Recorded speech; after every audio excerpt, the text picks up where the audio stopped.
sa kakaisip. Alam mo ba yung characteristics niya? Nag-match sa checklist ng gusto ko sa isang lalaki. Talaga? Sino ba yan? Si Gab. Una, gwapo. Check. Matangkad. Check. Mahilig sa aso. Check. At ito pa, mahilig sa charity works. Check!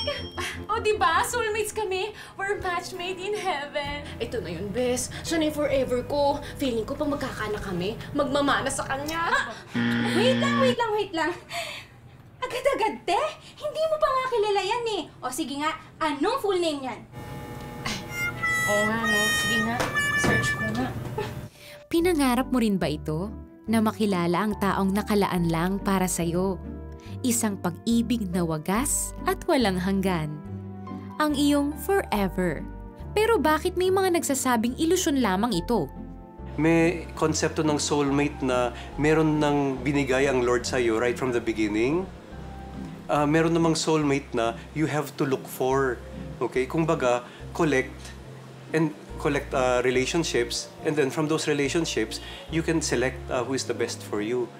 Kung sino yung mapili mo, yun yung soulmate mo. May halong excitement man at frustration ang journey patungo sa taong mamahalin mo. Pero sa iba, bakit tila mailap si forever? Masyadong obsessed sa paghahanap ng partner. You know what?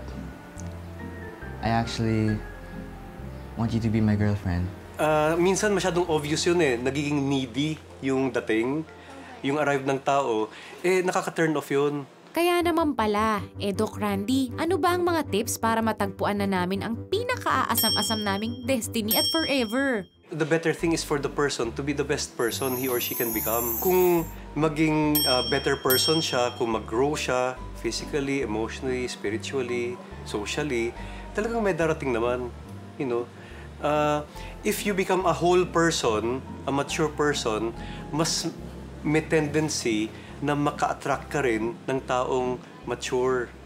Kung ang pag-ibig ang ginagawa nating lisensya upang manatili sa isang komplikadong relasyon, kailangan na nating mag-reality check.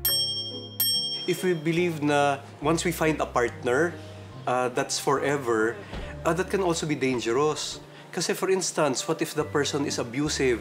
Whereas kung yung taong yun has a concept of forever, magiging martyr na lang siya.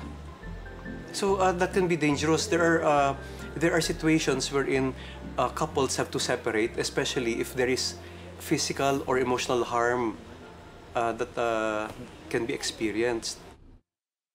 Nahirapan na talaga ako. Hindi ako makapili sa mga maliligaw ko. Bakit naman? Si Anthony, alam mo yun, mabait, mayaman, gwapo, sobrang gwapo. Nagmumukha akong bakla. Ganun. Eto, si Dennis. Sweet, thoughtful.